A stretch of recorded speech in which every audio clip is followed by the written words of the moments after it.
Hello everyone.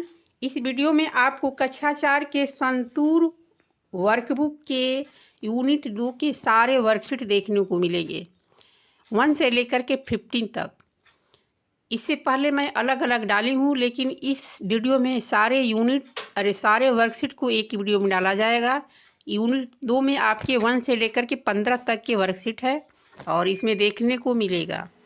तो चलिए बिना देरी किए शुरू करते हैं। रीड द पहले है माई ब्यूटीफुल वर्ल्ड, मेरा सुंदर संसार। One thing at a time. Read the poem one thing at a time को पढ़े एंड कंप्लीट द लाइन, और लाइन कंप्लीट करे। One thing at a time and that done well is a very good rule as many can tell. Moment should never be trifled away. So work will you work and play will you play.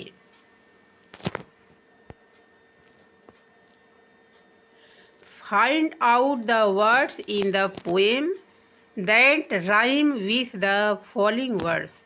नीचे दिए गए शब्दों में तुकांत, जो कविता में तुकांत शब्द दिया गया उसे छांटना है।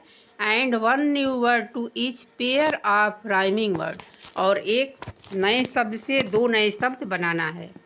One has been done for you, एक आपको करके दिखाया है।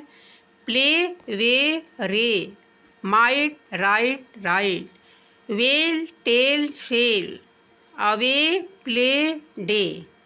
ये आपका रहा वर्कशीट 1।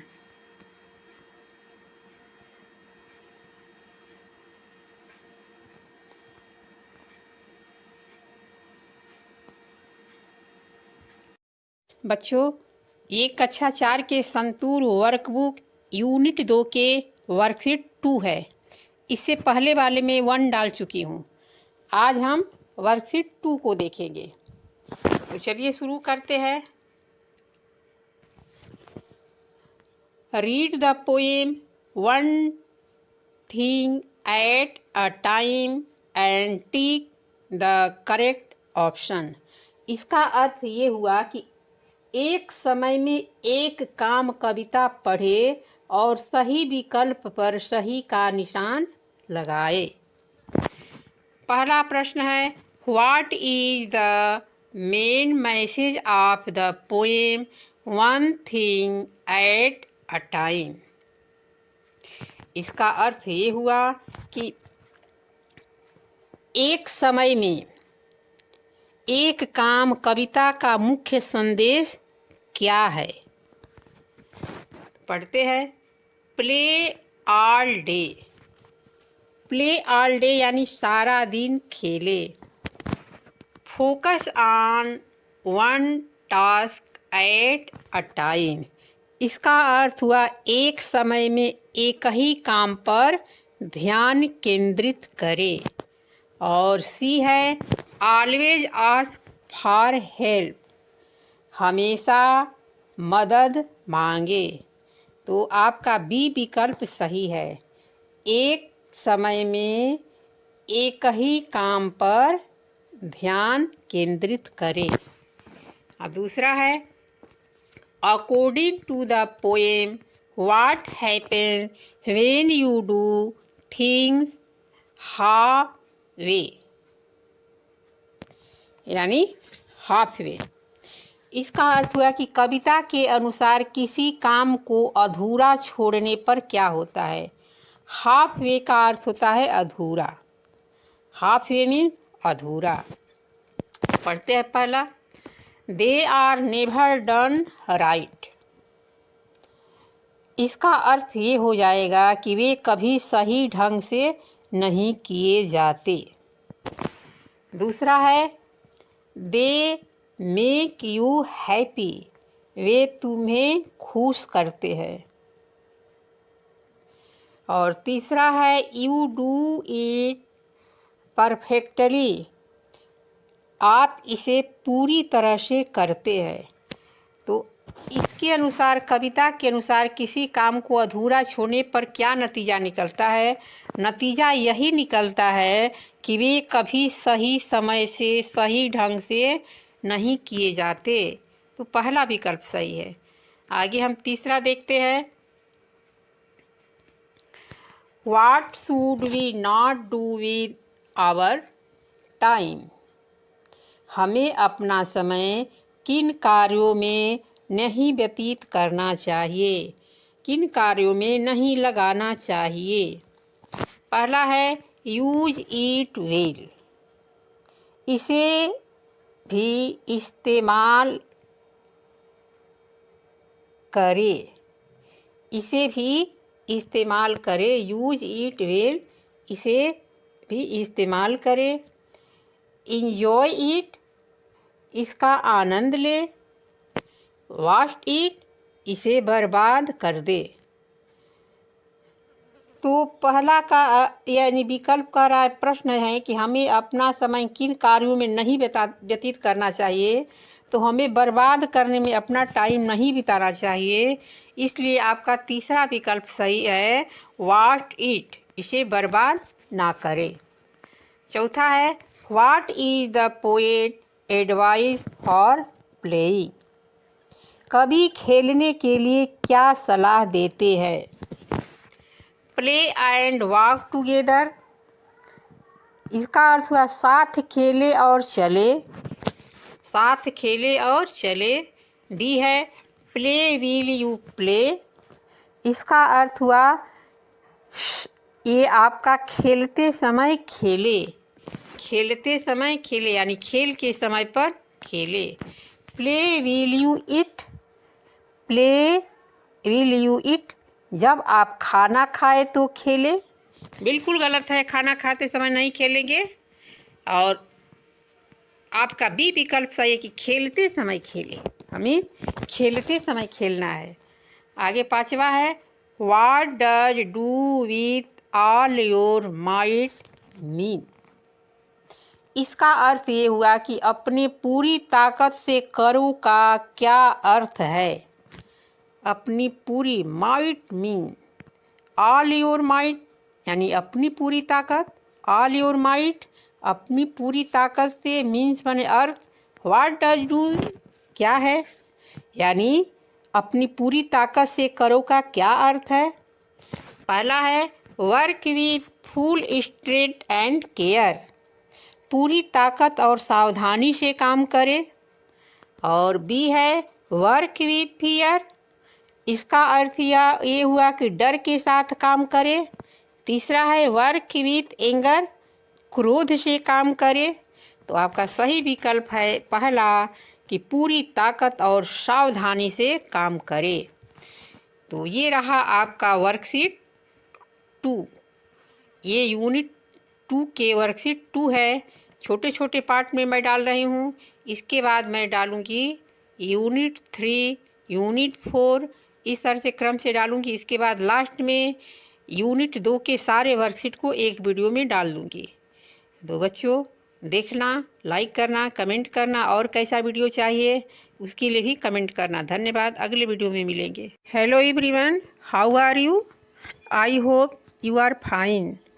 आज मैं कक्षा 4 के संतूर वर्कबुक के यूनिट 2 के वर्कशीट 3 को बताने वाली हूँ। इससे पहले मैं आपको वर्कशीट 1 और वर्कशीट 2 अपलोड कर चुकी हूँ। आज मैं वर्कशीट 3 को अपलोड करने वाली हूँ। पढ़ते हैं वर्ड हंट पजल, इसका अर्थ होता है वर्ग पहेली खोज, यानी दिमाग से अपने वर्ग पहेली में शब्दों को खोजो। तो चलिए शुरू करते हैं। Instruction, find and encircle the hidden words from the poem. अब इसमें जो खड़ी रेखा और पड़ी रेखा में दिया गया है, ये वर्डों को आपको छांटना है। अब वर्ड छांटते हैं, इसमें से देखते हैं क्या है। सबसे पहले देखते हैं RIGHT, राइट। अब पूछ क्या रहा है, कह रहा है after finding all words, after means बाद में, फाइंडिंग मीन्स खोजने के, ऑल सभी वर्ड्स शब्दों को, सभी शब्दों को खोजने के बाद, नाउ अब पिक एनी फोर कोई 4 शब्द उठाए and frame meaningful sentence in the space given below. कह रहा है कोई 4 शब्द उठाए और अर्थपूर्ण वाक्य लिखे। तो हम राइट जब लिखे हैं तो राइट से बनाएंगे, फिर वर्क से बनाएंगे, फिर मोमेंट से बनाएंगे, फिर हैप्पी से बनाएंगे, फिर थिंग से बनाएंगे। तो वर्क से बनेगा वर्क विल यू वर्क, काम करते समय काम करे। ये नहीं कि काम कर रहे हो तुम और तुम्हारा दिमाग खेलने में है, ऐसा नहीं है। काम करते समय काम करे। राइट से राइट वर्क डू नाउ, सही काम अभी करो। ये नहीं कि अब करना है तो आज के बाद कल, कल के बाद परसों, परसों के बाद नरसों। तो कविता है कि काल करे सो आज कर, आज करे सो अब, पल में परलय होएगी तो बहुरी करोगे कब। इसलिए टालना बेकार है, सही काम अभी करो। ऑलवेज हैप्पी से हम बनाएंगे ऑलवेज बी हैप्पी, हमेशा खुश रहो। ज़रूरी नहीं है कि जो वर्ड है वो पहले ही लिखोगे, कहीं भी आना चाहिए। हैप्पी हम बाद में भी लिख सकते हैं, बीच में भी लिख सकते हैं। तो ज़रूरी नहीं कि जो शब्द हम चुने हैं वो शुरू में ही रहना चाहिए, इससे कोई मतलब नहीं है। ऑलवेज बी हैप्पी, हमेशा खुश रहो। आगे है कीप थिंग्स सेफ, वस्तुओं को सुरक्षित रखो। कीप थिंग्स सेफ, थिंग्स माने वस्तुओं होता है, सेफ मीन्स सुरक्षित होता है, कीप मीन्स रखना होता है। वस्तुओं को सुरक्षित रखो। अब कह रहा है choose the suitable word from the help box and complete the sentences. कह रहा है कि वाक्य से कम सूचित शब्दों को चुनो और खाली स्थान में भरकर वाक्य पूरा करो। Let's wrap this gift for mummy, आओ मम्मी के लिए एक गिफ्ट पैक करें। रॉप मीन्स लपेटना या पैक करना। चलो मम्मी के लिए एक गिफ्ट पैक करते हैं। I will need a knife to cut this apple, इस सेब को काटने के लिए हमें एक चाकू चाहिए। आई विल नीड, हमें ज़रूरत होगी। आई विल नीड, हमें ज़रूरत होगी। अ नीफ, एक चाकू, मानी चाकू की। नाइफ भी इसको पढ़ो। I will need a knife to cut his apple, हमको एक ज़रूरत होगी सेब को काटने के लिए एक चाकू की। हमें एक चाकू की ज़रूरत होगी सेब को काटने के लिए। I comb my hair every morning before going to school, यहाँ बी साइलेंट है, यहाँ कम मीन्स कंघी होगा। आई कम माई हेयर, मैं अपने बालों में प्रति सुबह, एवरी मॉर्निंग प्रति सुबह, before going to school school जाने से पहले मैं अपने बालों में कंघी करती हूँ। मैं अपने बालों में या करता हूँ, इसमें तो लेडीज और जेंट्स दिख नहीं रहा है। मैं अपने बालों में स्कूल जाने से पहले कंघी करता हूँ, कंघा करता हूँ। Did you ever climb to the top a mountain, क्या आपने कभी पहाड़ पर चढ़े हो? क्या आप कभी पहाड़ की चोटी पर चढ़े हो? Please right your name at top of the paper, कृपया अपने कराए कि प्लीज राइट योर नेम, अपना नाम लिखे। Eight top of the paper, paper के ऊपर अपना क्या करे? नाम लिखे। पेपर के ऊपर अपना क्या लिखे? नाम लिखे। इस तरह से हमारा ये वर्कशीट जो है 3 कंप्लीट हो गया। उम्मीद करती हूँ कि आपको समझ में अच्छे से आ गया होगा। अगर आ गया होगा तो एक छोटी सी रिक्वेस्ट है कि वीडियो को लाइक ज़रूर करें। मैं आपके लिए इस तरह के हर क्लास का वीडियो लाती रहती हूँ। फिर मिलेंगे अब अगले वीडियो में यूनिट 2 के वर्कशीट 4 के साथ। तब तक से आप अपना ध्यान रखें, स्वस्थ रहे, मस्त रहे, आपका दिन मंगलमय हो। जितने मेरे सब्सक्राइबर हैं, जितने मेरे इसे लाइक करने वाले हैं सबको भगवान खुशी दे। लाइक करना, कमेंट करना और अपने दोस्तों में शेयर करना। धन्यवाद। Hello everyone, how are you? I hope you are fine. आज मैं कक्षा 4 संतूर वर्कबुक के यूनिट 2 के वर्कशीट 4 बता रही हूँ। इससे पहले मैं 1, 2, 3 डाल चुकी हूँ। Look at the pictures and complete the following sentences. One has been done for you. Rewrite them in the line given. कह रहा है लुक, देखो, एट, पर, पिक्चर्स, चित्रों यानी चित्रों पर देखो, एंड और, कंप्लीट पूरा करो, फॉलोइंग नीचे दिए गए सेंटेंसेज वाक्यों को, one has been done for you एक आपको करके दिखाया गया है। Rewrite them in the line given. Rewrite पुनः लिखो, देम मने उन्हें, इन लाइन गिवन दिए गए लाइन में, दिए गए लाइन में लिखना है। और आपको करना क्या है, इसमें आपको इज और आर भरना है। कहाँ इज और कहाँ आर भराएगा? जहाँ पर एक वचन रहेगा वहाँ इज और जहाँ पर बहुवचन रहेगा वहाँ आर। और एक्शन के अनुसार क्रिया को लिखना है, कौन क्या कर रहा है। तो a boy is playing football. A boy एक लड़का, अ मीन्स एक। देखिए एक लड़का फुटबॉल खेल रहा है। कहाँ खेल रहा है? एक लड़का फुटबॉल आपको यहाँ खेलता हुआ दिखाई दे रहा है। एक लड़का फुटबॉल खेल रहा है। अब हम आगे बनाएंगे। The girls are dancing. देखिए यहाँ पर लड़कियाँ नाच रही है। एक से अधिक जब हो जाता है तो बहुवचन में आता है, प्लूरल में आ जाता है। एक से अधिक यानी 2 लड़कियाँ हैं तो 2 नहीं लिखेंगे, बहुवचन में बनाएंगे। The girls are dancing.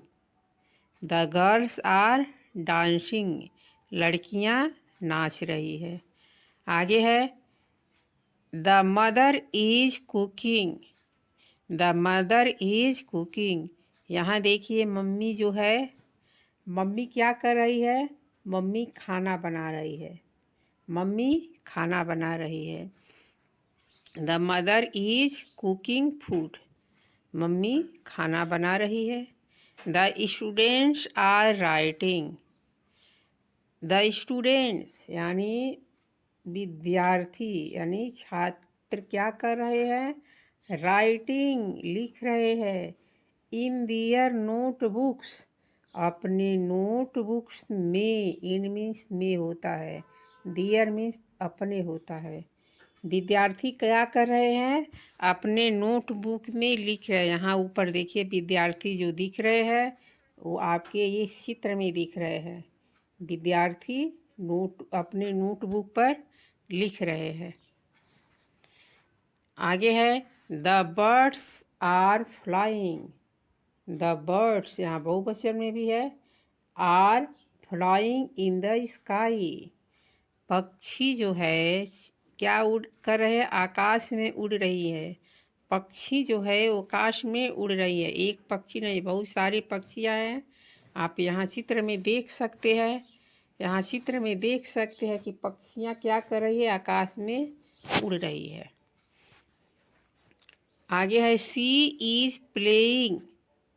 She is playing the flute. वह बांसुरी बजा रही है। बांसुरी बजाने को भी फ्लूट मीन्स बांसुरी या प्लेइंग मीन्स बजा रही है। देखिए एक लड़की कहाँ बैठी है? एक लड़की आपको दिख रही है कि पेड़ के नीचे बैठी है और क्या कर रही है? बांसुरी बजा रही है। पेड़ के नीचे बैठ करके बांसुरी बजा रही है। तो आपको क्या करना है? डूइंग कार्यों के अनुसार, एक्शन के अनुसार क्या कार्य लिखना है, जो मैं सब भर दी हूँ। आप अपने हिसाब से भी और भी कुछ लिख सकते हो। अब सबके कार्यों को लिखना है।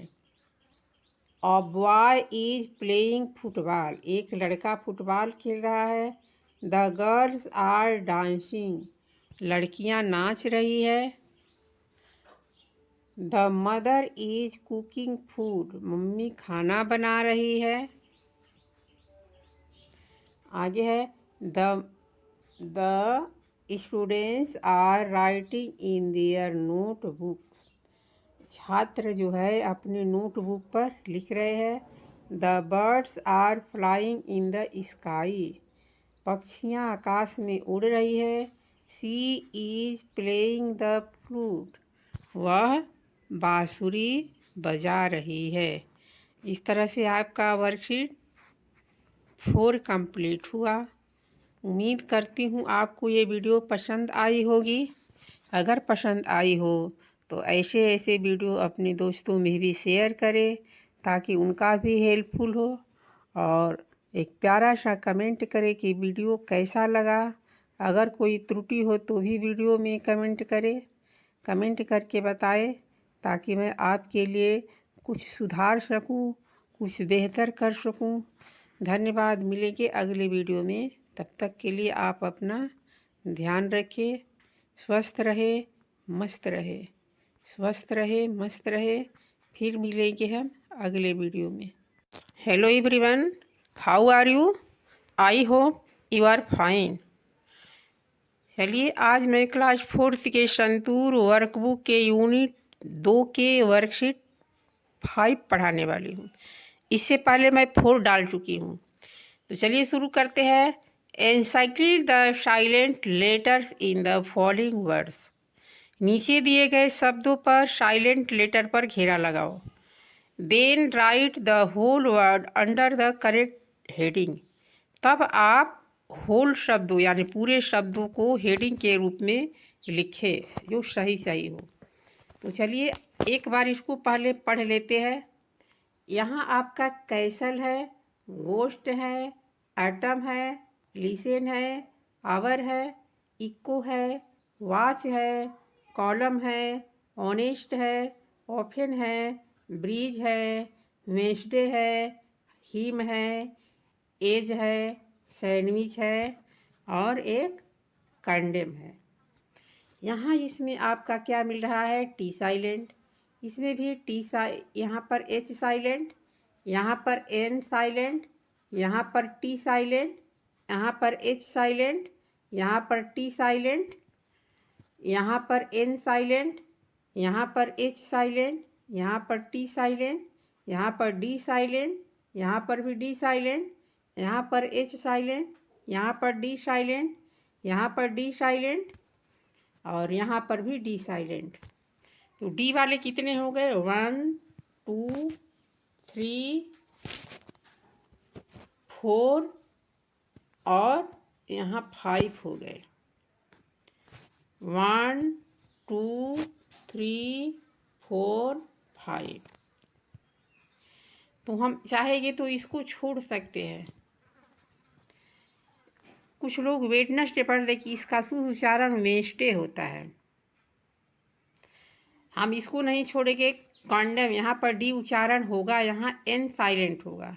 क्या होगा? N silent. इसलिए चलिए नीचे देखते हैं, आपको जो नीचे आपको सही सही भर के बताई हूँ। यहाँ देखिए लिसन, लिसन का अर्थ होता है सुनना। इसमें आपका क्या साइलेंट है? आपका टी साइलेंट है। इसके बाद है वॉच, वॉच मीन्स घड़ी होता है, इसमें भी आपका टी साइलेंट है। कौन सा वॉच? छोटी सी घड़ी को वॉच बोलते हैं, जो हाथ वगैरह में लगाया जाता है, पॉकेट में रखा जाता है। और दीवार घड़ी, बड़ी घड़ी को क्लॉक बोलते हैं। क्या बोलते हैं? क्लॉक। इसके बाद है कैसल, कैसल में आपका टी साइलेंट है। कैसल का अर्थ होता है किला, दुर्ग या शाही महल। ऑफन हो गया, ऑफन में भी टी साइलेंट है। ऑफन में क्या साइलेंट है? टी साइलेंट है। इसके बाद हम देखेंगे एच साइलेंट वाले। आवर, आवर यहाँ से हम एच को छोड़ दे रहे हैं, एच साइलेंट है।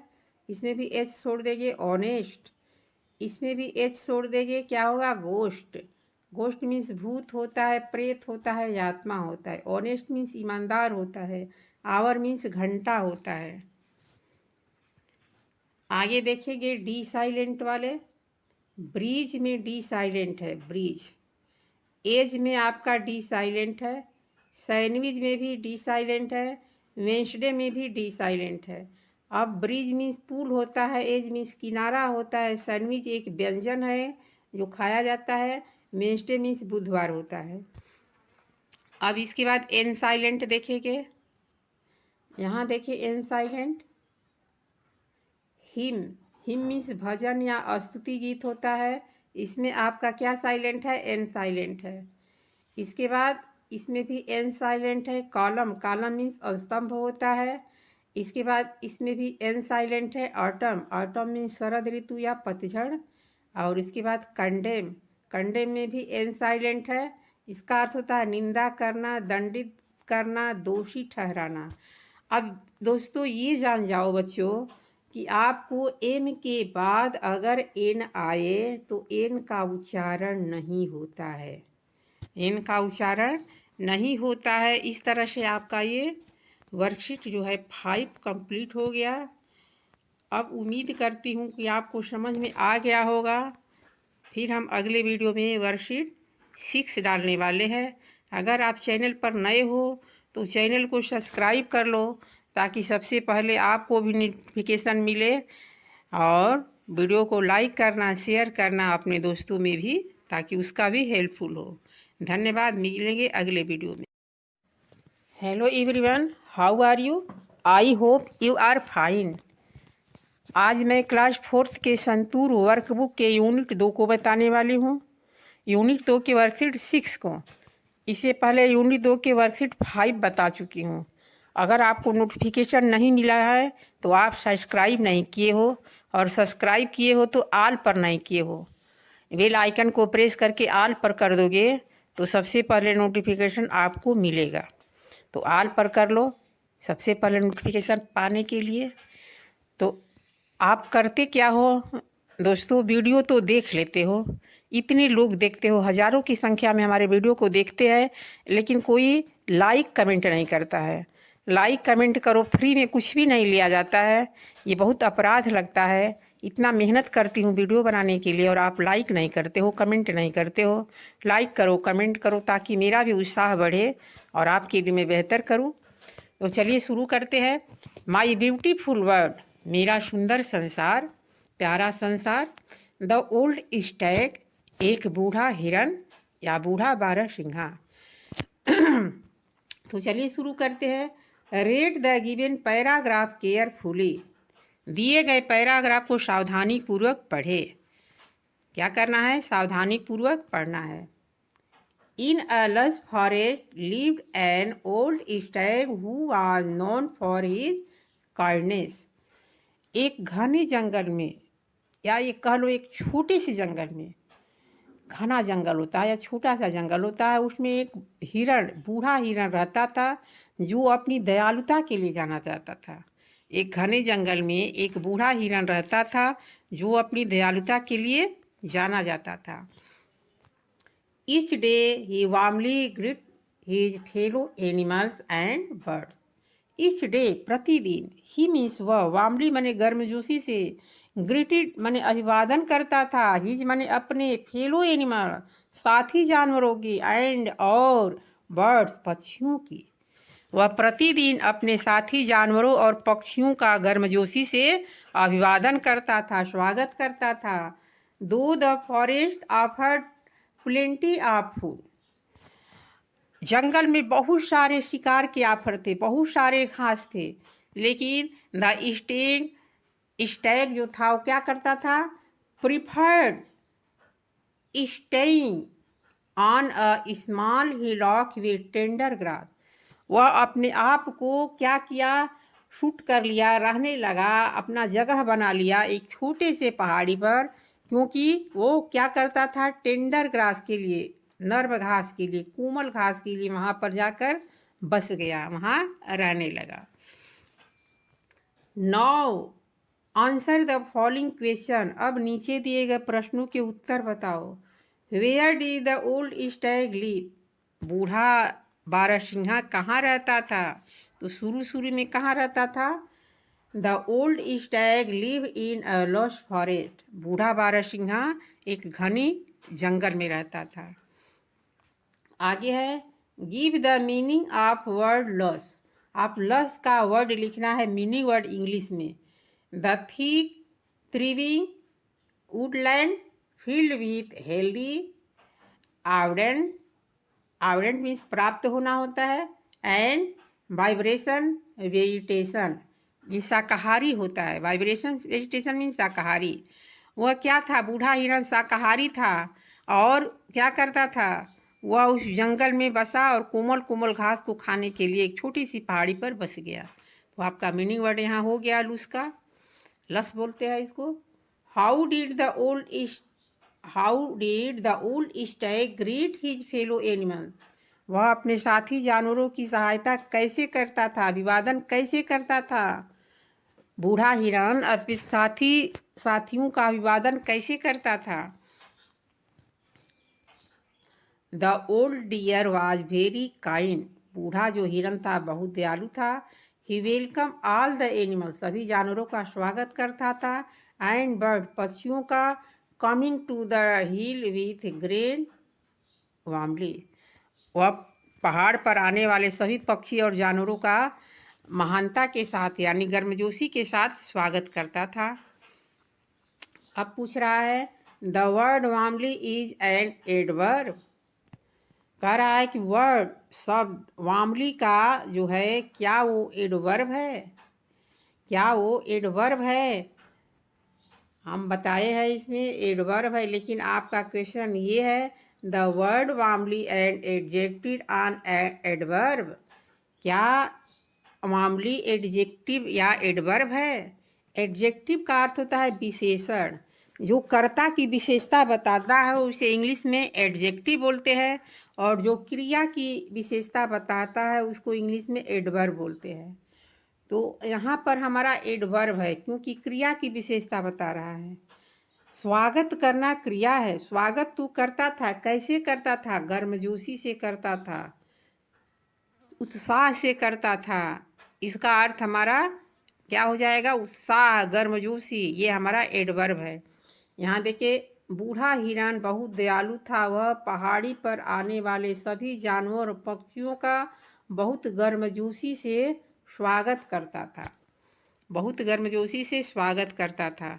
आगे कह रहा है find a word, find a word from the paragraph that means the same as deleted. Same word क्या रहता है, डेलिकेट। आपको डेलिकेट का सेम मीनिंग छांटना है, तो डेलिकेट का सेम मीनिंग हमारा टेंडर है। क्या है, tender. The word delicate in the paragraph is a tender. Delicate का भी अर्थ होता है कोमल या नाजुक, और टेंडर का भी अर्थ होता है कोमल या नाजुक, तो हमें यहाँ इसको रखना है। आगे है suggest a new title for the story the old Stag. कह रहा है ओल्ड स्टैग, बूढ़े हिरण के बारे में, इस कहानी के बारे में एक सुंदर शीर्षक लिखे, एक सुझावित शीर्षक लिखे। आपकी समझ से यह शीर्षक क्या हो सकता है। The Stag great adventure, the Stag great adventure, बूढ़े हिरण का साहसिक कार्य, बूढ़े हिरण का साहसिक कार्य हम टाइटल बताए हैं। आपको भी इससे भी उचित अगर टाइटल लगे तो आप लिख सकते हो। ये हमारा कंप्लीट हो गया वर्कशीट 6। वर्कशीट 6 हमारा कंप्लीट हुआ। हम अगले वीडियो में 7 डालेंगे। तब तक के लिए धैर्य रखिए, स्वस्थ रहे, मस्त रहे। फिर hello everyone, how are you, I hope you are fine. आज मैं क्लास 4th के संतूर वर्कबुक के यूनिट 2 की वर्कशीट 7 को बताने वाली हूँ। चलिए शुरू करते हैं। Rewrite the event in the order in the which they take place in the story. इसका अर्थ ये हुआ बच्चों, अर्थ ये हुआ कि कहानी में घटित होने वाली घटनाओं को उसी क्रम में दोबारा लिखे जिस क्रम में घटित हुआ था। यानी ये बात हो रही है ओल्ड स्टैग की। ओल्ड स्टैग यानी बूढ़ा बारहसिंघा या बूढ़ा हिरण कह लो, उसी की ये बात हो रही है। ये कह रहा है कि घटित होने वाली घटनाओं को उसी क्रम में व्यवस्थित करिए जिस क्रम में घटित हुई है। यानी ये देख रहे हो, इसमें आपको सेंटेंस को क्या कर दिया है, जंप कर दिया है, उछाल दिया है, इधर उधर तितर बितर कर दिया है, क्रम में नहीं रखा है। क्रम में नहीं रखा है, आपको क्या करना है, क्रम में करना है। अब देखिए जैसे लिखा है, the grass grew back after the rain, ये पहला है, नहीं है। The stag could not meet his friend because he was unwell, यानी बीमार था, अस्वस्थ था। अनवेल मीन्स बीमार, अस्वस्थ होना। क्या क्रम है, सही नहीं है। अब देखिए आगे है, the animals failed ashamed after they realized they had eaten all the grass. आगे है, the tender green grass was enjoyed by all the animals. Slowly the old stag recovered from the illness. The old stag lived in a small hillock. The animal brought fresh leaves for the stag. अब हम आपको सही क्रम बता रहे हैं। देखिए सही क्रम होगा, the old stag live on small hillock. वो बूढ़ा स्टैग कहाँ रहता था, छोटी पहाड़ी पर रहता था। The stag could not meet his friend because he was unwell. बूढ़ा बारहसिंहा इसलिए अपने दोस्तों से नहीं मिल सका क्योंकि वो क्या था, अनवेल था, अस्वस्थ था, इसलिए नहीं मिल सका। ये दूसरा पंक्ति है। तीसरी पंक्ति क्रम में होगी, द टेंडर ग्रीन ग्रास। रुकिए एक minute. The tender green grass was enjoyed by all the animals. जो सभी जानवर थे वो क्या किए, नरम नरम सभी घास को खा गए। नरम नरम सभी घासों का आनंद लिए, इंजॉयड माने आनंद लिए, खा गए। The animals felt ashamed after they realised they had eaten all the grass. सभी जानवर असेम्ड शर्मिंदा महसूस किए। असेम्ड का अर्थ क्या होता है, शर्मिंदा महसूस करना, अपने आप को शर्मिंदा महसूस हुए। आफ्टर दे, जब उसे क्या पता चला कि उन्होंने सभी घास को खा लिया है, सारे घास को खत्म कर दिया है। द एनिमल्स क्या हो गया, the animal brought fresh leaves for the stag. Bring का पास्ट टेंस ब्रॉड है।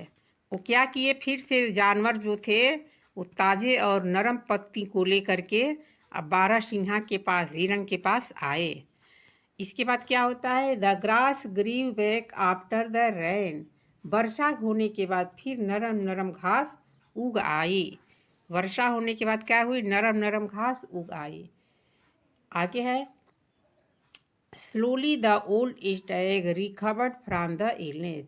धीरे धीरे बारहसिंहा यानी हिरण जो था वो बीमारी से छुटकारा पाया, यानी ठीक हो गया। जब उसे गरम गरम नरम नरम घास मिला, सॉरी गरम बोल दिए है, गरम नहीं नरम होगा। जब उसे नरम नरम घास मिला तो क्या हुआ, वो बीमारी से उबर गया, इलनेस यानी छुटकारा पाया, स्वस्थ हो गया। इस तरह से हमारा जो शब्द यानी वाक्य है, शब्द नहीं कहे सेंटेंस है, सेंटेंस को इसमें उछाला गया था और हमारा करेक्ट सेंटेंस यहाँ है। और इसको आप देख करके अपने बुक में भर लोगे बच्चों। और भरने के बाद अब हम फिर मिलेंगे वर्कशीट 8 के साथ। तब तक के लिए स्वस्थ रहे, मस्त रहे, ध्यान रखें। जाते जाते एक छोटी सी रिक्वेस्ट करती हूँ कि जितने लोग देखते हो लाइक करके जाना, प्लीज़ लाइक करके जाना, लाइक करना, कमेंट करना। फिर मिलेंगे अगले वीडियो में। Hello everyone, how are you? I hope you are fine. आज मैं क्लास 4 के संतूर वर्कबुक के यूनिट 2 के वर्कशीट 8 को बताने वाली हूँ। इससे पहले मैं 7 डाल चुकी हूँ। अगर आपको नोटिफिकेशन नहीं मिलता है तो आप सब्सक्राइब नहीं किए हो, चैनल को सब्सक्राइब करोगे तो नोटिफिकेशन मिलेगा। अगर आप सब्सक्राइब भी किए हो उसके बाद भी आपको नोटिफिकेशन नहीं दिखता है तो इसका मतलब ये हुआ कि आप बेल आइकन वाले जो है घंटी जो दिखती है उस पर ऑल पर नहीं किए हो। ऑल पर कर दोगे तो सारा नोटिफिकेशन आपको तुरंत मिल जाएगा। तो चलिए शुरू करते हैं। Read the story the old Stag and solve the riddles.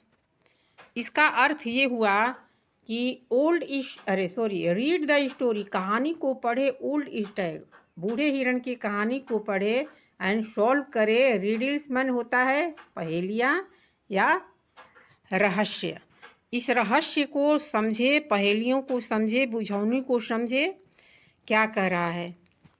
I am soft and yummy, मैं मुलायम और स्वादिष्ट हूँ। यमी का अर्थ होता है स्वादिष्ट। मैं मुलायम और स्वादिष्ट हूँ। द स्टैग्स फेवरेट फूड, मैं स्टैग का फेवरेट भोजन हूँ।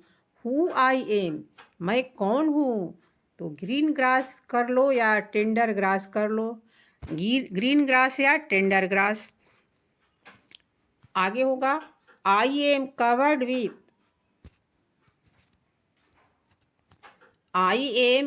विथ सॉफ्ट ग्रीन ग्रास, मैं हरे घासों से ढका हूँ। And the stag preferred to stay on me, preferred का अर्थ होता है पसंद करना। प्रीफर्ड पसंद करता, स्टे मीन्स रुकना, ऑन मी मुझ पर ही रुकना पसंद करता है। मैं कौन हूँ? तो क्या हो जाएगा? हिलॉक यानी छोटी पहाड़ी। आगे है I am kind and gentle, मैं दयालु और सुशील हूँ। And greet my friend warmly, और गर्मजोशी से अपने दोस्तों का स्वागत करता हूँ। मैं कौन हूँ? स्टैग यानी हिरन। आगे कह रहा है कलर द स्टैग, कलर करो हिरन को। एंड राइट लिखो 4 words that best describe the Stag, जो हिरन का वर्णन करता हो। 4 शब्दों को लिखना है। अब नीचे आपको वर्णन भी करना है। तो आपको जो मैं ये कलर लगाई हूँ बच्चों, क्या करना है? इस कलर से ही हिरन दिखाई देता है, इस कलर में रहता है, इसलिए आपको इसी कलर में कलर करना है। Use the describing word the from meaningful sentences. अब हम स्टैग से क्या बनाएंगे? Stag was non for his kindness, तो हम काइंडनेस से बनाए हैं। यहाँ हमारा पहला शब्द काइंडनेस है। हिरन क्या था? दयालु था। हिरन क्या था? दयालु था। वह दयालुता के लिए जाना जाता था। आगे है वार्मली से बनाएंगे। He warmly welcome the all animals and bird, वह पहाड़ पर आने वाली सभी जानवरों और पक्षियों का स्वागत करता था। आगे है हिलॉक से बनाएंगे। हिलॉक से क्या बनेगा? Hillock he lived on a hillock, वह पहाड़ी पर रहता था। ओल्ड डियर से ही हैड वेरी ओल्ड, वह बहुत बूढ़ा था। हिरन क्या था? बहुत बूढ़ा था। वह पहाड़ी पर रहता था। वह पहाड़ पर आने वाले सभी जानवरों और पक्षियों का गर्मजोशी से स्वागत करता था। वह बहुत दयालु था। तो इस तरह से हमारा कंप्लीट हो गया वर्कशीट 8। अब हम अपने अगले वीडियो में 9 डालेंगे। आप सब्सक्राइब कर लीजिए। वीडियो देख लेते हो लेकिन लाइक नहीं करते हो। लाइक करने में कंजूसी क्यों करते हो? आपको क्या लगता है लाइक करने में पैसा थोड़ी लगता है? वीडियो बनाने में इतनी मेहनत लगती है और लाइक नहीं करते हो। बिना मेहनत का अगर कुछ भी प्राप्त कर लोगे तो इसका तो आपका हर्जाना भुगतना पड़ जाएगा। आपको भगवान भी नहीं माफ़ करेंगे। इसलिए क्या करना है? लाइक कर देना है। छोटी सी रिक्वेस्ट है, लाइक कर देना। Hello everyone, how are you? I hope you are fine. आज मैं क्लास 4th के संतूर वर्कबुक के यूनिट 2 को पढ़ाने वाली हूँ। ये वर्कशीट 9 है। इससे पहले मैं 8 डाल चुकी हूँ। अगर आपको नोटिफिकेशन नहीं मिलता होगा तो आप सब्सक्राइब नहीं किए होंगे, और अगर सब्सक्राइब भी किए होंगे उसके बाद भी नोटिफिकेशन नहीं मिलता है तो ऑल वाले पर नहीं किए होंगे। बेल आइकन को प्रेस करके ऑल पर कर लीजिएगा। तो चलिए शुरू करते हैं। कह रहा है underline the adverb in each sentences. प्रत्येक वाक्य में क्रिया विशेषण को रेखांकित करें। The old Stag greet his friend gently.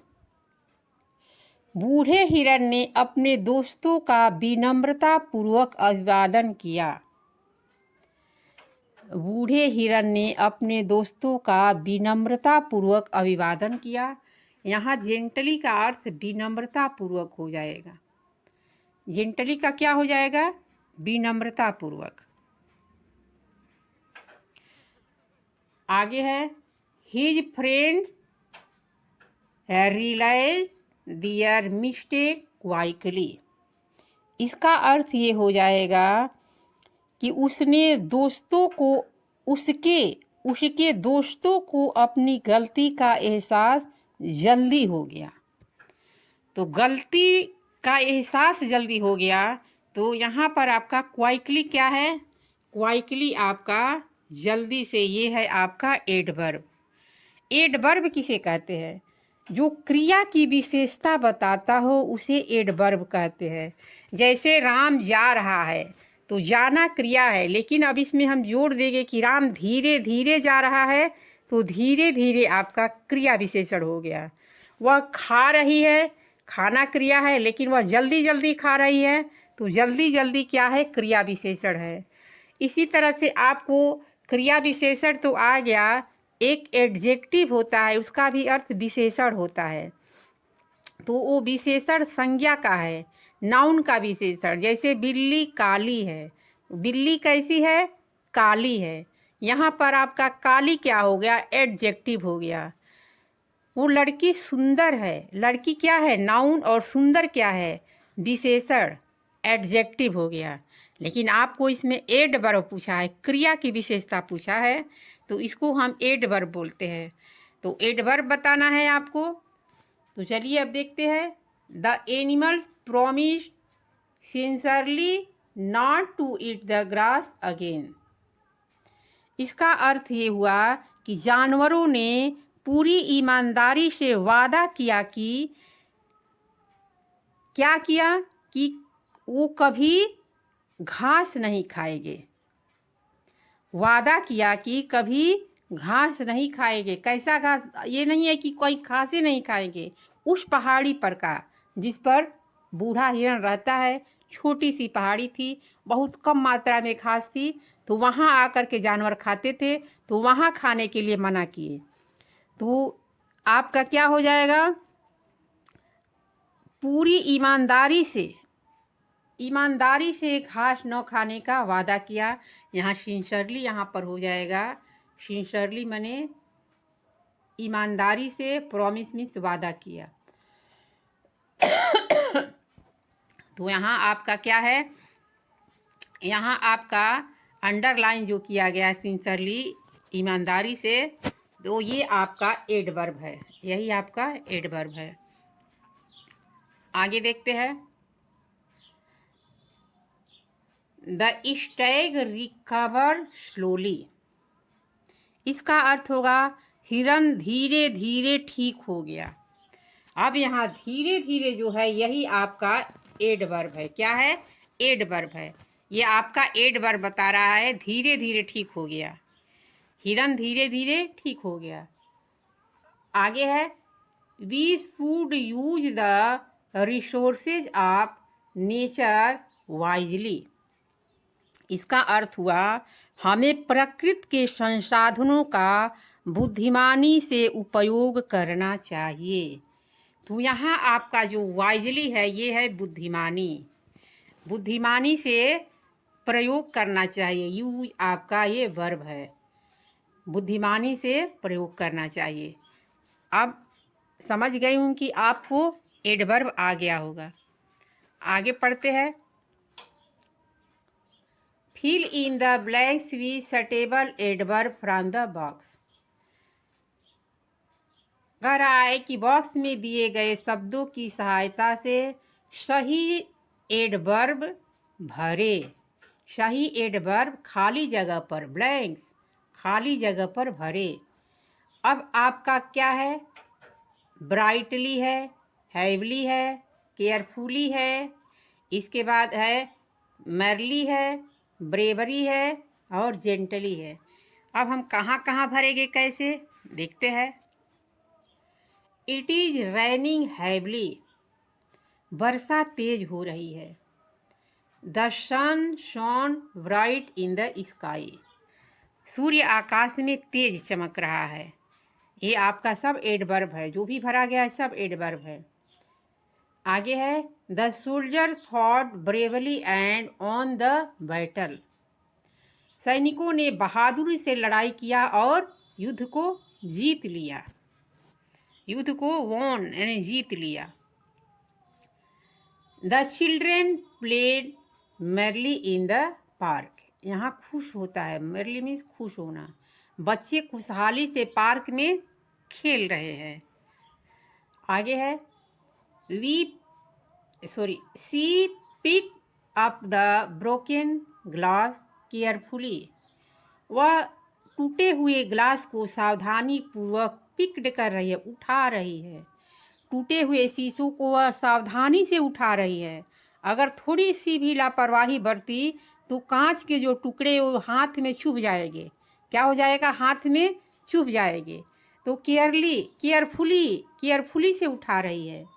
आगे है द विंड ब्लू जेंटली, यहाँ जेंटली का अर्थ धीरे धीरे हो जाएगा। जेंटली का अर्थ यहाँ क्या हो जाएगा? धीरे धीरे। हवा धीरे धीरे बह रही है। क्या हो जाएगा? हवा धीरे धीरे बह रही है। तो ये आपका रहा आज का वर्कशीट। अब हम वर्कशीट 10 को अपने अगले वीडियो में डालेंगे। तब तक से अपना वर्कबुक 9 कंप्लीट करें। वीडियो को लाइक करें, शेयर करें, कमेंट करें और अच्छे ढंग से याद करें। फिर मिलेंगे। स्वस्थ रहें, मस्त रहें, अपना ध्यान रखें। Hello everyone, how are you? I hope you are fine. आज मैं क्लास 4th के संतूर वर्कबुक यूनिट 2 के वर्कशीट 10 लाई हूँ। इससे पहले मैं 9 डाल चुकी हूँ। तो चलिए इसको देखते हैं। फिल इन द ब्लैंक्स, एक मिनट रुकिए। Fill in the blanks by choosing suitable pronoun from the help box। अब आपको इसमें प्रोनाउंस पूछा है। क्या पूछा है? प्रोनाउंस। अब प्रोनाउंस के बारे में आपको बताना है। अब प्रोनाउंस किसे कहते हैं? तो बच्चों, प्रोनाउंस उसे कहते हैं जो नाउन के बदले में प्रयोग होता है। जो नाउन के बदले में प्रयोग हो उसे हम क्या कहते हैं? प्रोनाउंस। इसको हिंदी में सर्वनाम कहते हैं और नाउन को हिंदी में संज्ञा कहते हैं। संज्ञा के स्थान पर जो प्रयोग होता है उसे हम सर्वनाम कहते हैं। ये आपका दिख रहा है, ये दे क्या है? सर्वनाम है। सी सर्वनाम है। इट सर्वनाम है। ही सर्वनाम है। वी सर्वनाम है। यू सर्वनाम है। आई सर्वनाम है।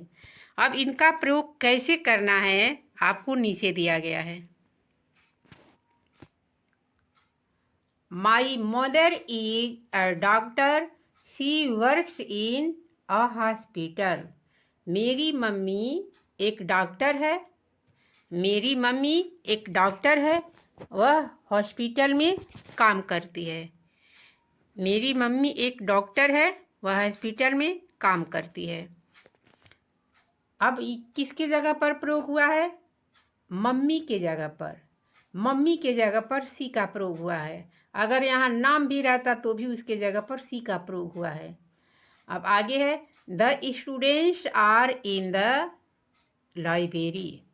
अब यहाँ स्टूडेंट्स जो है हमारा संज्ञा है, नाउन है, उसके जगह पर दे लगा है। The students are in the library, छात्र जो है लाइब्रेरी में है। दे आर रीडिंग बुक्स, वे सभी बुक पढ़ रहे हैं, किताब पढ़ रहे हैं। तो उसके जगह पर, स्टूडेंट्स की जगह पर दे का प्रयोग हुआ है। आगे है I am going to the park. I am going to the park. Are you coming with me? मैं पार्क में जा रही हूँ, क्या तुम भी मेरे साथ चलोगे? क्या तुम भी मेरे साथ चल रहे हो? तो यहाँ जो है यू के साथ, यहाँ पर जो तुम्हारा नाम होगा उसके साथ हमारा यहाँ पर यू जो है वो प्रोनाउन लगाया गया है। जैसे मैं पार्क में जा रहे मोहन, क्या तुम भी चलोगे? तो मोहन यह हो, चाहे गीता हो, चाहे सीता हो, कोई लड़की का नाम हो, उसके जगह पर यू, यानी तुम भी चलोगे। अब यहाँ है Ali has a kitten. Ali के पास एक बिल्ली का बच्चा है। He loves it a lot. He किसके लिए है? अली के लिए है। अली के पास एक बिल्ली का बच्चा है। वह लव्स इट लॉट, वह उसे बहुत प्रेम करता है। किसको? बिल्ली को, बिल्ली के बच्चे को। आगे है सारा हैज अ पप। सारा के पास एक पिल्ला है। It has a short tail. अब यहाँ इट का प्रयोग उस पिल्ले के लिए हुआ है, सारा के लिए नहीं हुआ है, इस पिल्ले के लिए हुआ है। पिल्ले के लिए इट का प्रयोग हुआ है। सारा के पास एक पप है। पप है। It has a short tail, उसकी एक छोटी सी पूंछ है। तो छोटी सी यहाँ पर है, छोटी सी पूंछ। तो ये इट का प्रयोग किसके लिए हुआ है? पप्पी के लिए, पप के लिए हुआ है, पप के लिए हुआ है। आगे देखते हैं। My brother loves cricket. मेरा भाई क्रिकेट पसंद करता है। मेरा भाई क्रिकेट पसंद करता है। We play cricket together. हम भी उसके साथ क्रिकेट खेलने चलेंगे। हम भी उसके साथ क्रिकेट खेलने चलेंगे, साथ में हम खेलेंगे। तो वी क्या है? वी हमारा प्रोनाउन है। My name is Anjali. मेरा नाम अंजलि है। I M 10 year old. मैं 10 साल की हूँ। तो किसके लिए हुआ है? अंजलि के लिए। अंजलि जो नाम है उसकी जगह पर फिर आई का प्रयोग हुआ है। मेरा नाम अंजलि है, तो ये नहीं कहा जाए अंजलि 10 साल की है, बोल रही है मैं 10 साल की हूँ। इस तरह से हमारा शटेबल जो है, शटेबल प्रोनाउन प्रयोग हो गया। अब हम उम्मीद करते हैं कि आपको भी समझ में आ गया होगा, और अगर आ गया है तो एक प्यारा सा कमेंट करें। कमेंट नहीं करते हो, कभी भी वीडियो देख करके छोड़ देते हो, कमेंट नहीं करते हो, ताकि हमको भी उत्साह बढ़े। कमेंट करो कि आपको पसंद आया कि नहीं, समझ आया कि नहीं। इसके बाद मैं अगले वीडियो में यूनिट 11 डालूँगी। तो चलिए शुरू करते हैं। सॉरी, इसके बाद हम आपको अगले वीडियो में यूनिट 2 के वर्कशीट 11 डालेंगे। तब तक के लिए आप अपना वर्कशीट पूरा करें। स्वस्थ रहे, मस्त रहे, लाइक करें, कमेंट करें। धन्यवाद। Hello everyone, how are you? I hope you are fine. आज मैं क्लास 4th के संतूर वर्कबुक यूनिट 2 के वर्कशीट 11 लेकर आई हूँ। इससे पहले मैं 10 डाल चुकी हूँ, आज मैं 11 को बताऊँगी। तो चलिए शुरू करते हैं। माई ब्यूटीफुल वर्ल्ड, मेरा सुंदर संसार। ब्रेल। ब्रेल लिपि जो है अंधों को पढ़ाने के लिए होता है, उसी के बारे में इसमें डिस्कशन है। Match the following words with their meaning. कह रहा है कि नीचे दिए गए शब्दों को उनके उचित अर्थ के साथ मिलान करना है।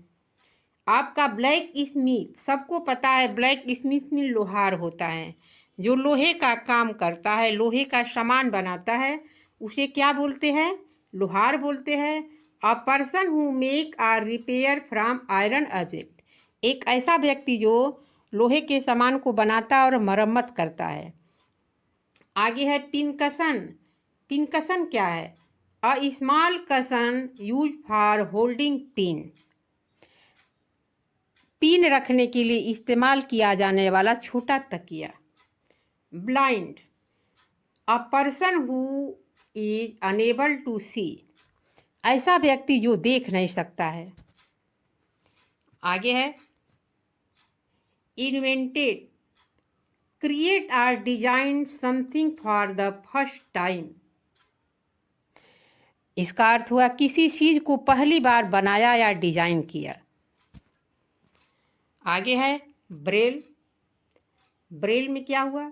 A system of writing and reading for blind people using red dot to represent letters. इसका अर्थ हुआ दृष्टिहीन लोगों के लिए एक लेखन और पठन प्रणाली जिसमें अक्षरों को दर्शाने के लिए उभरे हुए बिंदुओं का उपयोग किया जाता है। अब नीचे देखते हैं। Read the following words and make some more words that begin with the highlighted letter. कह रहा हाइलाइटेड अक्षरों पर एक से अधिक आपको शब्द लिखना है। जैसे SHA हाईलाइट है, SHA से शार्प हो गया, शार्प मीन्स तेज होता है, शेयर मीन्स साझा करना, शाइन मीन्स चमकना। तो इसी तरह से और भी देखेंगे। THR से लिखना है, हाईलाइट है, 3 मीन्स 3 हो गया, थ्राइव मीन्स तरक्की करना, थ्रिल मीन्स रोमांच या उत्साह हो जाएगा। SHR हाईलाइट है, यहाँ पर श्रब हो जाएगा। श्रब का अर्थ होता है झाड़ी या बूस। झाड़ी किसे कहते हैं? एक छोटा मध्यम आकार का 12 मासी लकड़ी वाला पौधा होता है। देखोगे छोटे छोटे वे या तो घने जंगलों में होते हैं, यहाँ कूड़ा कचरा फेंका जाता है, घूरा वगैरह पर एक छोटा सा झाड़ी वाला पेड़ होता है, उसको हम श्रब बोलते हैं। अब श्रीम हो गया। श्रीम का क्या अर्थ हुआ? बीज मंत्र होता है। श्रीम मीन्स बीज मंत्र। जैसे धार्मिक कथा में होता है, या वैभव या समृद्धि भी हो जाएगा, या आंतरिक शक्ति भी हो जाएगा। अब इसके बाद श्रिंक है। श्रिंक मीन्स क्या होता है? श्रिंक का अर्थ होता है सिकुड़ना, छोटा होना या कम होना। जैसे हम कोई कपड़ा खरीदते हैं, सूती कपड़ा हो, जब उसको पानी में धोते हैं तो वो थोड़ा सा सिकुड़ जाता है, टाइट हो जाता है, कस हो जाता है, कम हो जाता है, उसे ही हम श्रिंक बोलते हैं। क्या बोलते हैं? श्रिंक बोलते हैं। इसके बाद है STR। STR से स्ट्रॉन्ग मीन्स मजबूत, स्ट्रीट मीन्स गली, स्ट्रा मीन्स घास। सूखे घास को क्या बोलते हैं? स्ट्रा बोलते हैं। हरे घास को ग्रीन ग्रास बोलते हैं। इसके बाद BLA हाईलाइट है। ब्लैक मीन्स काला, ब्लेम मीन्स दोष लगाना किसी पर। कहा जाता है ना, हमारे ऊपर झूठ मूठ का ब्लेम लगा रहे हो। ब्लेम मीन्स दोषारोपण करना।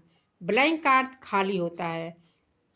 कहा जाता है कि ब्लैंक यानी खाली स्थान पर ब्लैंक स्पेस, खाली स्थान पर भरो। जो गए ये अभी ये ब्लैंक था, जो मैं नहीं लिखी थी, ये आपका जगह क्या था? ब्लैंक था, खाली था, तो इसको हम ब्लैंक बोलते हैं। तो आपका ये कंप्लीट हो गया आज का भी वर्कशीट 11। अब हम 12 डालेंगे अगले वीडियो में। Worksheet 13। Fill in the blanks with the words given in the box. Box में दिए गए शब्दों से रिक्त स्थान भरे। यहाँ आपका पेरिस है, टच है, 6 है, टच मीन्स छूना, 6 मीन्स 6, थिकर मीन्स मोटा, डॉट्स डॉट, रीड मीन्स पढ़ना, राइट मीन्स लिखना, पिंकसन मीन्स पिंकसन, ब्लाइंड मीन्स अंधा। अब इनसे हमें क्या करना है? खाली स्थान में भरना है। Louis Braille became blind after a sharp tool pierced his eye। एक नुकीले औजार से आंख में चोट लगने के बाद लुई ब्रेल अंधे हो गए थे। आगे है he joined the royal institute for young blind person in Paris. उन्होंने Paris royal institute for young blind person में दाखिला लिया। He learnt letters by using wood, cloth or pin arranged in pincushion।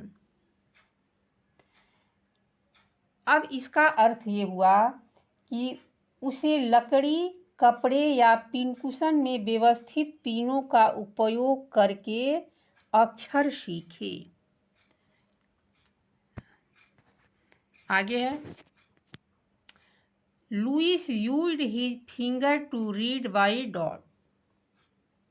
Louis ने अंगुलियों से बिंदुओं की मदद से पढ़ा। लुई ने अंगुलियों से बिंदुओं की मदद से पढ़ा। ब्रेल है 6 dot in each cell. Braille लिपि में प्रत्येक सेल में 6 बिंदु होते हैं। Braille helps blind people to read and write. Braille दृष्टिहीन लोगों को पढ़ने और लिखने में मदद करती है। Braille is written in the form of small red thicker. Braille छोटे उभरे हुए मोटे अक्षरों में लिखा जाता है। A braille book is touch than a regular printed book. Braille लिपि वाली किताब आपको कह रहा है कि ब्रेल लिपि वाली किताब सामान्य मुद्रित किताब की तुलना में स्पर्श करने से अधिक सुविधाजनक होती है। आगे 14 fill in the blanks with the past continuous form of the verb given in the brackets. One has been done for you. कोष्टक में दी गई क्रियाओं के भूतकाल निरंतर रूप से यानी भूतकाल से रिक्त स्थान को भरना है। एक उदाहरण आपके लिए हल कर दिया गया है। A boy was playing outside his home. एक लड़का अपने घर के बाहर खेल रहा था। आपको केवल पास्ट बनाना है। The gardener was watering the plants in garden. माली बगीचे में पौधों को पानी दे रहा था। The flower was blooming in the garden. बगीचे में फूल खिल रहे थे। Yesterday I was reading the book you gave me on my birthday. मैं यह किताब पढ़ रहा था जो तुमने मेरे जन्मदिन पर दी थी। The duckling were swimming in the pond. बत्तख के बच्चे तालाब में तैर रहे थे। यहाँ स्विमिंग आपको दिख रहा है SWIMMING। यहाँ स्विमिंग क्या है? यहाँ स्विमिंग है SWIMMING। Ritu was watching TV when I called her. जब मैंने रीतू को फोन किया तब वह टीवी देख रही थी।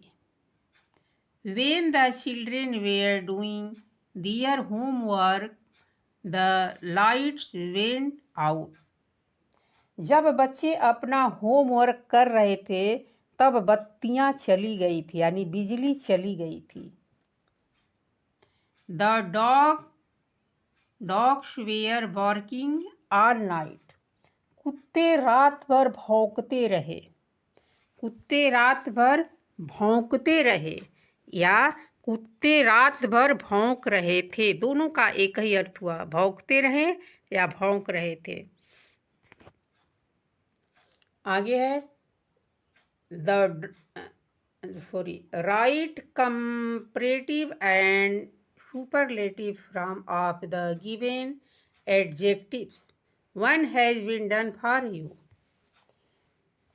कह रहा है दिए गए विशेषणों की तुलनात्मक और अतिशयोक्तिपूर्ण रूप लिखिए। एक उदाहरण आपके लिए हल कर दिया गया है। पॉजिटिव का अर्थ होता है सकारात्मक, कंपैरेटिव का अर्थ होता है तुलनात्मक और सुपरलेटिव का अर्थ होता है अतिशयोक्तिपूर्ण। तो टाल का हो जाएगा टालर, टालेस्ट। फास्ट का फास्टर, फास्टेस्ट। हॉट का हॉटर, हॉटेस्ट। थीन का थीनर, थीनेस्ट। थिक का थीकर, थिकेस्ट। ये कहाँ प्रयोग किया जाता है? ये जो बीच वाला है ये आपका दो व्यक्तियों में तुलना के लिए किया जाता है। दो वस्तु हो, दो व्यक्ति हो, दो चीज हो। और इधर वाला जो होता है वो दो से अधिक में प्रयोग किया जाता है। और ये आपका साधारण होता है जो मीनिंग वर्ड के डिक्शनरी या बुक वगैरह में दिया जाता है। ये आपकी डिग्रियां हैं। आप वर्कशीट 15 देखते हैं। Fill in the blanks with the correct form of the words given in the brackets. Use only ER, EST और द पॉजिटिव फॉर्म। कह रहा है कि कोष्टक में दिए गए शब्दों के सही रूप से रिक्त स्थान भरे। ER, EST का सकारात्मक रूप का प्रयोग करें। चलिए पढ़ते हैं इसको पहले। Sudha Chandan the brave dancer. Sudha Chandan the brave dancer, इसका सुधा चंदन एक लड़की का नाम है। द ब्रेव डांसर बहादुर लड़की। Sudha Chandan was a younger girl who loved dancing. Sudha Chandan एक युवा लड़की थी जिसे नृत्य करना बहुत पसंद थी। She want to become a better great dancer one day. वह एक दिन एक बेहतरीन नर्तकी बनना चाहती थी। But when she was 16, something very sadder happened. इसका अर्थ ये हुआ कि वह बेहतरीन नर्तकी बनना चाहती थी, लेकिन जब वह 16 साल की थी तब एक बहुत दुर्घटना घटी। Sudha met with an accident and had to get her leg removed. घटना घटी, इसमें क्या हुआ? सुधा का एक दुर्घटना में पैर कट गया। Doctor said the could never dance again. डॉक्टरों ने कहा फिर वह कभी नृत्य नहीं कर पाएगी। People thought that other dancer were luckier than her. अब लोग क्या कर रहे हैं ये देखिए। जब डॉक्टरों ने बता दिया कि वह नृत्य नहीं कर पाएगी तब लोगों को लगता था कि अन्य नर्तकियां कहीं उससे अधिक भाग्यशाली थी।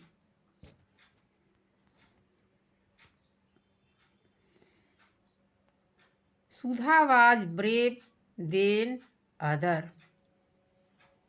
सुधा दूसरों से अधिक साहसी थी।